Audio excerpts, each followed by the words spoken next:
करवीर विधानसभा मतदारसंघाचे महायुतीचे उमेदवार आमदार चंद्रदीप नरके यांनी आज आपला उमेदवारी अर्ज दाखल केला। यानंतर दुधाळी मैदान येथे त्यांची प्रचार सभा पार पडली।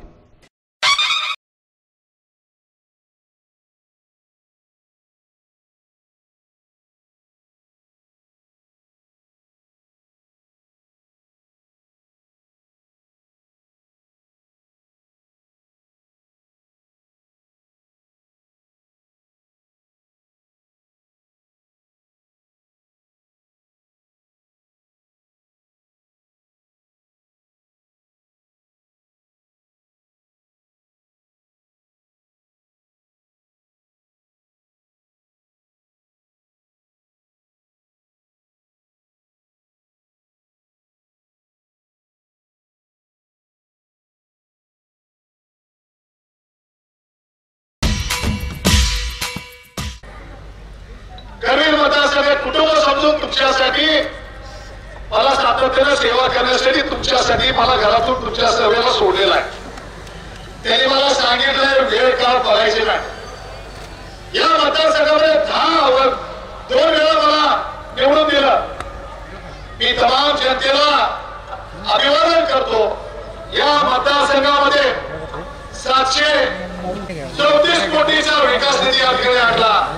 या ठिकाणी देशामध्ये 2 झेंडे, काश्मीरमध्ये 1 झेंडा, भारताचा झेंडा वेगळा, दुहेरी नागरिकत्व वेगळं, आणि हेच काँग्रेस वाले या ठिकाणी सांगतात की 370 रद्द करून शिवसेना भाजपला काय चालू केलं नाही। म्हणजे थोडक्यामध्ये हे पाकिस्तानला ज्या पद्धतीनं पाहिजे त्या पद्धतीचं बोलतात। मला काही काँग्रेसवाल्यांना विचारायचं आहे की तुम्ही काय पाकिस्तान दाखल आहे का? तुमच्या सुखदुःखात सामील झालो, आपत्तीमध्ये लावून झालो। माझे विरोधी उमेदवार वेगळ्या मार्गाने प्रचार करतात। त्यांनी माझ्याकडे राजीनामा मागितला।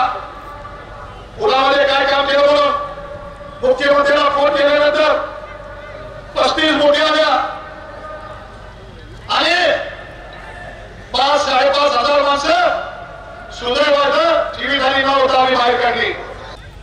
ज्याला कर्ज घेतलं नाही त्याला 16,000 रुपये मिळणार। आणि मग हे मला विचारतात तुमच्या सरकारनं महापुराच्या कधीपासून काय केलं? या गोष्टी केल्या। मी तुम्हाला प्रश्न विचारतो। 2004 ते 2009 पी.एन. पाटील तुम्ही आमदार होता सांगली मतदारसंघाचे। 2005 ला महापूर आला होता, त्यावेळी तुमच्या सरकारनं कुठल्या उपाययोजना केल्या होत्या तेवढं सांगा। मला माहित आहे पी.एन. पाटलाला 2005 ला महापुराला हे माहितच नव्हतं। एका बाजूला गोलावतीचे चेअरमन बसतात आणि हे चीफ समर्थक कुंभीर होतात। तुमच्या चेअरमननं काय केलं ते सांगा। त्या गोकुळनं 300 रुपये पशुखाद्याचा दर का वाढवला? जो माझ्यावर आरोप करतो चेअरमनने सांगितलं की जे मला तुम्ही सांगता माझ्या 10 रुपये का केलं? या आधी सांगावं 300 रुपये का पशुखाद्याला वाढवलं? तुला प्रोडक्शन करायचं आम्हाला काय? आपल्या कारखान्याचं काय नाही, त्याला त्याच्या समर्थकाचं सांगायचं आहे अरे भोगावतीचं आभार म्हटलं एवढं झालं आमच्या ठिकाणी कशाला उडकायला आलायचा? गेले 2-4 महिने असं वाकून बघतात आणि वाकून बघतात काय होणार काय दिसतंय का खातं?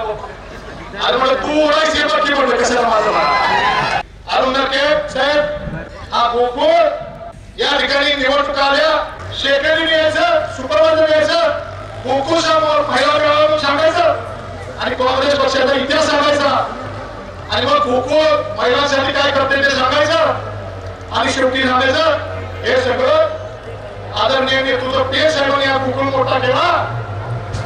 पी.एन. पाटलांनी काय त्या गोकुळसाठी केलं? काका तुमचा विषय असं तुम्हाला मान सन्मान देतात मला किती माहित आहे। आता तुमची धगधग काय ती मला माहिती आहे, सगळ्या जनतेला माहिती आहे। या पी.एन. पाटलांनी काय केलं? गोकुळचा मल्टी स्टेट करायचं ठरवलं। माझा मल्टी स्टेट मी काकाला सांगून विरोध केला। मला विचार मला त्यांनी सांगितलं होतं चंद्रदीप तू अति धाडस करतोस, थोडा आज जाताना शिस्तीत। परंतु काकांनी नमस्कार केला, चंद्रशेखरला जात असताना त्याला बोलवलं नाही। त्यावेळी सुद्धा भट्टी पाटील मला म्हणते बाहेर बसूया, आज जायचं नाही। मी म्हटलं भट्टी पाटील साहेब इथं फरक आहे, तुम्ही काँग्रेस आहे आणि शिवसेना आणि जिथं लोकशाही अशा पद्धतीने आहे 3 मिनिटांमध्ये 3 विषय वाचून संपवताय आणि लोकशाहीची भाषा करून तुम्ही आम्हाला आरोप करताय. माझं सांगत होतो मी काकांचे नेतृत्व मानत नाही. अरुण नरके साहेबांचे नेतृत्व आज मांडलं असतं तर आता दिवाळीचं 5.42 तिकीट तुम्हाला आले गेल्या वर्षी, आता 3.42 आले. 2% कुठे गेले नरके साहेब? तुम्ही आता खरं म्हणजे पूर्वी शिवसेनेत होता तसं आता कुटुंबामध्ये एका काठी हातात घ्या. बरोबर या पुस्तकामध्ये तुम्ही आता काठी घ्यायला लागती. जनता तुमच्या मागे आहे. विधानसभेवर माझं कामकाज बघा. तुम्ही काय विधानसभेमध्ये काम केलं, तुमचा संपर्क किती, तुमच्या मतदारसंघामध्ये गेला किती, 5 वर्ष आल्यानंतर तुम्हाला जनतेची आठवण येते आणि आता तुम्ही मतदारसंघामध्ये 4 वर्ष 11 महिन्यानंतर दिसता. मला वाटते जर एकट्याला सोडलं तर गावून कसा पडणार नाही. म्हणून आता चालू केले तिने. तुम्हाला मी हात जोडून विनंती करतो, त्यांच्या विनंतीला भाळू नका. आता तिने सांगायला चालू केलंय माझी शेवटची निवडणूक आहे, आमच्या साहेबांना सहानुभूती द्या आणि यावेळी कुठं द्या. कोणतं सांगते चंद्रिक सुभाष त्याला सध्या आहे असे मी सांगते. 6 निवडणूक झाली थांबत नाही, लक्षात ठेवा. मदतीला 5 वर्ष मतदारसंघामध्ये गेले, काम करणार नाही.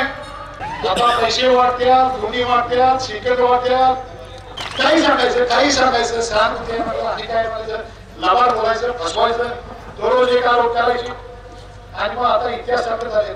यावेळी काँग्रेसचे माजी उपसभापती रवी मडके, विक्रम पाटील, भिवाजी कोरे या प्रमुखांसह शेकडो कार्यकर्त्यांनी शिवसेनेत प्रवेश केला. कॅमेरामॅन नरेंद्र देसाईसह वैभव प्रधान, लाईव्ह मराठी, कोल्हापूर.